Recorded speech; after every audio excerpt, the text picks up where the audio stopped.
வணக்கம். சிறுகதை மாணவனின் கண்ணீர் கதை. இந்த ஆண்டு வெளிவந்த உயர்தர பரீட்சையில் சித்தியடைந்து மருத்துவத்துறைக்கு தெரிவு செய்யப்பட்ட சிங்கள மாணவன் ஒருவரின் கண்ணீர் கதை. கேட்டு பாருங்கள், கண்ணீரில் கருவீர்கள். அப்பா இறந்தபோது எனக்கு 5 வயசு. அப்பாவை அவ்வளவு நினைவில்லை. அப்போது நாங்கள் பூக்கொடாவில் உள்ள அப்பாவின் சொந்த வீட்டில் இருந்தோம். அப்பாவின் அண்ணா பெரியப்பா ஒரு பெருமழை பெய்த நாளிலே அம்மாவையும் என்னையும் வீட்டை விட்டு துரத்தி விட்டார். அது மட்டுமில்ல, உன் மூடத்தனத்தால் தான் உன் புருஷன் செத்தான் என்று பெரியப்பா அம்மாவின் முகத்தில் காரி துப்பினார். அம்மா அழுத கண்ணீர் பெரும் மழையில் கரைந்தது. நானும் அம்மாவும் உடுத்த உடுப்புடன் அனாதையாக அம்மாவின் அக்கா வீட்டுக்கு சென்றோம். அக்காவும் அவருடைய கணவரும் தங்களோடு எங்களை இருக்கும்படி அணைத்து கொண்டார்கள். பெரியப்பா நில அளவை அலுவலகத்தில் அலுவலராக வேலை செய்தார். அவர்களை நம்பி இருக்கக்கூடாதென்ற வைராக்கியத்தில் அம்மா தினக்கூலி வேலைக்கு செல்ல தொடங்கினார். பெரியப்பா பெரியம்மாவும் தன் பிள்ளை போலவே என்னையும் கவனித்து கொண்டார்கள். பெரியப்பா தனது நண்பர் ஒருவரிடம் சொல்லி கிரீடிவில கிராம பள்ளியில் என்னை சேர்த்தார். நான் 5ஆம் வகுப்பு புலமை பரீட்சை தேர்வில் சித்தி பெற்றேன். அன்று என் அம்மாவின் முகத்திலிருந்த புன்னகை இன்றும் எனக்கு நினைவிருக்கின்றது. அம்மாவைப் போலவே பெரியப்பா பெரியம்மாவும் மகிழ்ச்சியடைந்தார்கள். அன்று அம்மா சொன்னார், நீ பெரியப்பா மாதிரி ஒரு அலுவலகத்தில் வேலை செய், அதற்காக என்றாலும் முடிந்தவரை படித்துக்கொள் மகனே என்று. புலமை பரீட்சைக்கு பிறகு பெரியப்பா கொழும்பிலுள்ள மிகப்பெரிய பாடசாலையில் என்னை சேர்த்து விட்டார். பெரியப்பா அம்மாவிடம் சொன்னார், நீ பயப்படாதே, நான் என் பையனை பார்த்து கொள்ளுகின்றேன். அந்த கல்லூரிக்கு நான் சென்ற முதல் நாள் இன்னும் நினைவிருக்கின்றது.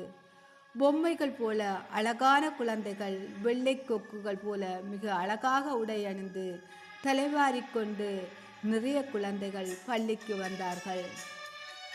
நான் மட்டும் டிவியில் பார்த்த குழந்தை போல இருந்தார்கள். ஆரம்பத்தில் பள்ளியில் அயர்வாக உணர்ந்தேன். கிராம பள்ளி போல் இல்லை, முற்றிலும் வேறுபட்டது. அப்பாவின் உறவினர்கள் அம்மாவை திட்டினார்கள்.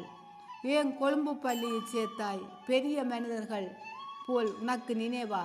உன்னால் செய்ய முடியுமா என்று. உண்மைதான். பள்ளியில் இருந்த நிறைய குழந்தைகளுடன் ஒப்பிடும்போது நான் தரையாகவும் அவர்கள் வானமாகவும் இருந்தார்கள். பெரியப்பா வேலை முடித்து வீட்டுக்கு வந்து இரவில் பகுதி நேரமாக வீடுகளுக்கு வண்ணம் பூசச் சென்றார். பெரும் பொருட்டு பணம் சம்பாதிக்க அவருடைய மகளுக்கு என்னை போல் படிக்க முடியவில்லை. அவள் சாதாரண தேர்விலே தோல்வியடைந்தாள்.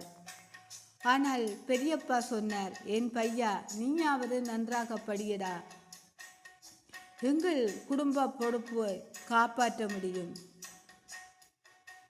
பள்ளி வேனுக்கு, விளையாட்டு பொருள்களுக்கு நிறைய செலவானது. நான் முடிந்தவரை மிச்சப்படுத்தினேன். சாதாரண தேர்வு முடிவுகளும் வருவதற்கு சில நாட்களுக்கு முன்புதான் கடவுள் மீண்டும் சோதனையில் இறங்கினான். அம்மா ஒரு தோட்டத்தில் வேலை செய்திருந்த போது ஒரு மரம் விழுந்து அம்மாவும் இறந்து போய்விட்டார். எனக்காக துன்பப்பட்ட அம்மாவை கவனித்து முடியவில்லை என்ற வலி என் மூச்சிருக்கும் வரை இருக்கும். ஆனால் பெரியப்பாவும் பெரியம்மாவும் எனக்கு அம்மா அப்பாவின் குறைய உணர விடவில்லை.